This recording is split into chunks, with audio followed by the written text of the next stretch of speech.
இவன் சீதையை காத்த சீருடையவன் இவன், பெண்மையே போற்றும் பேராண்மை இவன், கலைகளே மிரளும் வீர கலைஞன் இவன், சிவபக்தியில் எவனையும் மிஞ்சும் நல்லவன், படைசக்தியில் எவனையும் மிஞ்சும் வல்லவன். இவன் பெயரை சொன்னாலே புல் அரிக்கும், புவி நடுங்கும். இவன் எதிரில் நின்றாலே பொறி பறக்கும், எதிரி படை தெரிக்கும். கலைப்பத்தில் தலை சிறந்தவன், திசையெட்டும் புகழ் கொண்டவன், ஈழத் தமிழர்களின் மகா தலைவன்.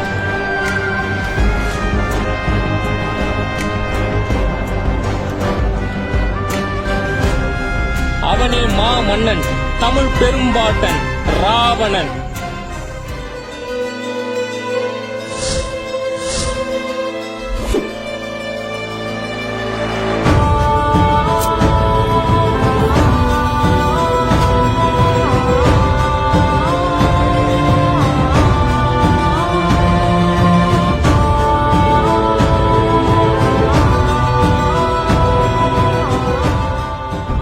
இலங்கையை ஆண்ட தமிழ் மன்னர்கள்ல சிறந்த சிவபக்தன் ராவணன்.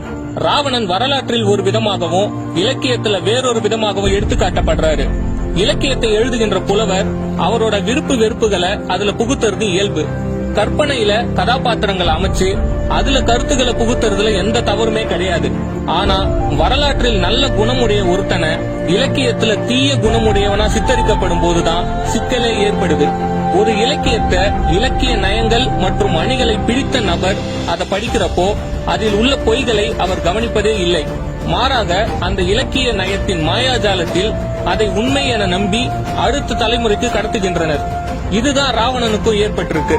ராமாயணம் நல்லா தெரிஞ்ச ஒருத்தர் கிட்ட போயிட்டு ராவணன் நல்லவன் சொன்னா கண்டிப்பா அவங்க ஏத்துக்கவே மாட்டாங்க. உண்மை இதுதான்.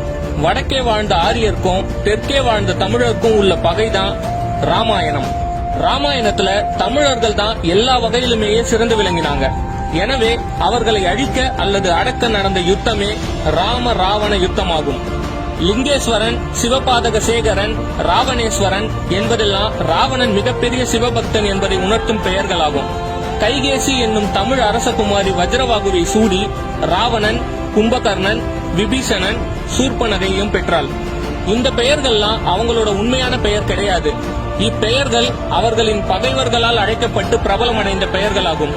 இவங்களோட உண்மையான பேர் என்னன்னா, ராவணனுக்கு சிவதாசன், கும்பகர்ணனுக்கு பரமன், விபீஷணனுக்கு பசுபதி, சூர்பனகைக்கு உமையம்மை. இதுதான் இவங்களோட உண்மையான பெயர். இலங்கையோட ஆட்சி உரிமையை பெறுவதற்கு ராவணன் குபேரனோட போர் பண்ணாரு. குபேரன் யாருன்னா ராவணனுக்கு ஒண்ணு விட்ட அண்ணன். தம்பி கூட சண்டை போடுறது நல்லா இருக்காதுன்னு ராவணனுக்கு இலங்கையை கொடுத்துட்டு அலகாபுரிய மட்டும் குபேரன் ஆண்டாரு. குபேரனோடு இலங்கைக்கு வந்த தமிழர்கள் அவர் கூடவே இலங்கையிலேயே தங்கிட்டாங்க.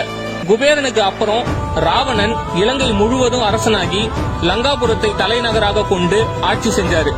ராவணன் ஆட்சி பண்ண மாதிரி இதுவரைக்கும் இலங்கையை யாரும் அவ்வளவு செழிப்பா ஆண்டதில்லைன்னு சொல்லப்படுது. ராவணனோட மூதாதை மாலியவன். மாலியவன் போலவே 10 நாடுகளை கைப்பற்றி 10 கிரீடம் கொண்டவராக கருதப்பட்டாரு ராவணன். அதுதான் காலப்போக்கில அவருக்கு 10 தலைன்னு ஆயிடுச்சு. 10 கிரீடம் சூட்டியதால அவர் தசகிரீவன் அப்படின்னு அழைக்கப்பட்டாரு. எல்லாருக்குமே ஒரு சந்தேகம் இருக்கும், ராவணனை ஏன் 10 தலை வச்சு காமிக்கிறாங்கன்னு.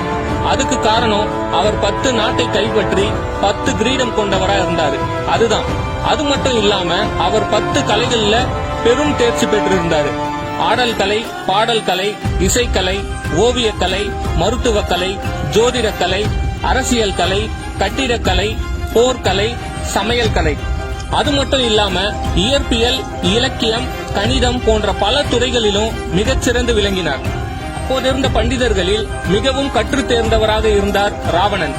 இதை பலரும் ஒப்புக்கொண்டுள்ளனர். ராமனும் ராவணனும் போர் புரிந்து ராமன் சீதையை மீட்ட பிறகும் ராவணன் தான் இறக்கும் தருவாயில தான் கற்றதை பிறருக்கு சொல்லிக் கொடுக்கும் வகையில் ராமனின் சகோதரனுக்கு உபதேசம் செய்தார். லட்சுமணனுக்கு கற்றுக் கொடுத்த பாடங்களில் பெரும்பாலானவை ராவணன் தன் சொந்த வாழ்நாளில் அனுபவித்த பாடங்கள் என கூறப்படுகிறது. ராவணன் லட்சுமணனுக்கு பண்ண உபதேசத்துல மிக முக்கியமானதுன்னு கருதப்படுவது எதுன்னு பார்ப்போம்.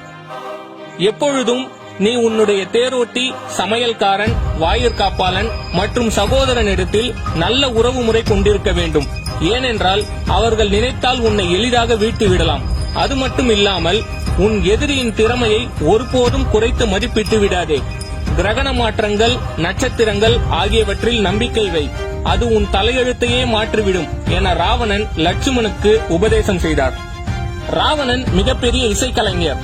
தனக்கென்று ராவண வீணா என்னும் இசைக்கருவியை உருவாக்கினார். அதில் சிவனை போற்றும் வகையில் சிவ தாண்டவத்தின் சில பாட்டுக்களையும் இசைத்திருக்கிறார். அது மட்டும் இல்லாமல் ராவணன் மிகுந்த மருத்துவ திறமை கொண்டவர். ஆயுர்வேதம் என்னும் மருத்துவம் இவருக்கு கைவந்த கலை. நாடி பரீட்சா என்ற புத்தகத்தினை எழுதியிருக்கிறார். அதே போல அர்க்க சாஸ்திரா என்ற புத்தகத்தையும் எழுதியிருக்கிறார். அதில் எந்தெந்த நோய்க்கு என்னென்ன மருந்துகள் எவ்வளவு அளவில் எடுத்துக்கொள்ள வேண்டும் என்பது விவரமாக குறிப்பிடப்பட்டுள்ளது. காயங்களை உடனடியாக போக்க செந்தூர மருத்துவ முறையை கடைபிடித்திருக்கிறார்.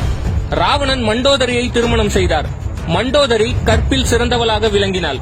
இவள் இந்திரஜித், அதிசகாயன் என்ற திறமை மிக்க மகன்களை பெற்றாள். ராவணன் பல துறைகளில் சிறந்து விளங்கினார். சங்கீத திறமையானாலும் சரி, போர் திறமையானாலும் சரி, உடல் வலிமையிலும் சரி, கடவுள் பக்தியிலும் சரி, மன வலிமையிலும் சரி, இவரை மிஞ்ச ஆளே இல்லை. யோக கலையிலும் சிறந்து விளங்கினார் என்பதும் கூறப்படுகிறது. இதனால் தான் நினைத்த நேரத்தில் நினைத்த இடத்திற்கு செல்லவும் மறைந்திருந்து தாக்கவும் முடியும் என கூறப்படுகிறது. யாகங்களில் விலங்குகளை பலி கொடுத்தலை ராவணனும் அவர் இனத்தவரும் அறவே வெறுத்தனர்.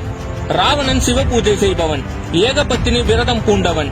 பழி வாங்குவதற்கு மட்டுமே சீதையை கடத்தினான், அவளை இம்சிக்க அல்ல. இவர் மீது பகை உணர்வு கொண்ட ஆரியர்களே இவரை இப்படி சித்தரித்து விட்டனர். ராவணனும் அவர் மனைவி மண்டோதரியும் தாய் கைகேசியும் சிவன் மீது மிகுந்த பக்தி கொண்டவர்கள். ராவணனின் ஆட்சி காலம் ஈழத் தமிழரின் பொற்காலம் என கூறப்படுகிறது. அவர் ஆண்ட இலங்கையின் அழகை, அங்கிருந்த மக்களின் செழிப்பான நிலையை, கலைகள் ஓங்கியிருந்த சூழலை கம்பன் வர்ணித்திருப்பதிலேயே நமக்கு தெரிகிறது. ராவணன் தம்பி விபீஷணன் ராமன் பக்கம் போய் சேர்ந்து கொண்டான். ராவணனின் படைபலம், யுத்த தந்திர முறைகள், அந்தரங்கங்கள் போன்ற எல்லாவற்றையும் ராமனுக்கு காட்டிக் கொடுத்தான். அதுக்கு அப்புறம் தான் ராமன் ராவணனுக்கு சமமா படைபலம், போர் தந்திரங்கள் கற்று போரில் வெற்றி பெற்றான். அதன் பின் விபீஷணன் இலங்கையை ஆட்சி செய்தான். இதன் மூலம் தமிழரின் வரலாற்றில் மாபெரும் களங்கத்தை ஏற்படுத்தினான் விபீஷணன். ராவணனுக்கு பின் சேர, சோழ, பாண்டி, ஈழம் போன்ற தமிழரின் நாடுகள் ஆரியரின் கட்டுப்பாட்டுக்குள் வந்தது. ராம ராவண போர் முடியும் தருவாயில் இருந்தது. ராவணனை தவிர அனைவரும் போரில் இறந்துவிட்டனர். இந்த போரில் வெற்றி பெற மிகவும் சக்தி வாய்ந்த யாகத்தை ராவணன் தொடங்கினான். அந்த யாகம் முடிகிற வரைக்கும் ஒரே இடத்துல உட்காரணும். இத தெரிஞ்ச அனுமன் அவனோட வானர படைகள் மூலமா அந்த யாகத்தை தடுக்க பார்த்தாரு. ஆனா ராவணன் எதுக்குமே அசையல. ஒரு கட்டத்துல ராவணனின் மனைவி மண்டோதரியை எதிரி பட கடத்திட்டாங்க. மண்டோதரி கத்தி கூப்பாடு போட்டு கூட ராவணன் யாகத்தை விட்டு எழுந்துக்கவே இல்லை. ராமன் மனைவிக்காக அவ்வளவு செஞ்சாரு, நீங்க ஒண்ணுமே செய்யாம இப்படி கல்லு மாதிரி உட்கார்ந்துருக்கீங்களேன்னு மண்டோதரி ராவணனிடம் கேட்க, ராவணன் வேற வழி இல்லாம எழுந்துட்டாரு. ராமனின் படை வெற்றி பெற்றது. இவ்வாறு புராணங்கள் கூறுகிறது. புராணங்கள், இதிகாசங்கள் எல்லாமே வெற்றி பெற்ற தரப்பினரால் மட்டுமே எழுதப்படும். அவர்கள் எவ்வாறு வேண்டுமானாலும் திருத்தி எழுதலாம். அப்படி திருத்தி எழுதப்பட்டதுதான் ராமாயண புராணம். இவ்வளவு சிறந்த மனிதர், திறமை மிக்க போர் கலைஞராகிய ராவணனை அரக்கன்னு சொல்றது தவறுன்னு யாருக்கு புரியுதோ இல்லையோ, தமிழர்களாகிய நமக்கு முதல்ல புரியணும். இந்த உண்மையை தமிழர்களுக்கு மட்டுமல்லாது ஒட்டுமொத்த உலகத்துக்கே சொல்லணும். ஏதாச்சும் புதுசா ஆர்கியாலஜிக்கல் எவிடன்ஸ் கிடைச்சு அதுல ராவணனோட உண்மை வெளிவந்தா இன்னும் நல்லா இருக்கும். வரலாற்றின் ஒரு பொய் ஒட்டுமொத்த அரசியலையே இப்ப மாத்தி வச்சிருக்கு. இது எல்லாத்தையும் மாத்தணும். நமக்காக யார் குரல் கொடுக்கறாங்களோ அவங்கள தேடணும். நம் தேடல் முடிவடைந்து தமிழர்களுக்கு, முக்கியமாக ஈழத் தமிழர்களுக்கு நல்ல நிலை அடைய விரைவில் பதில் கூறுவதற்கு ஒருவர் மட்டுமே உண்டு.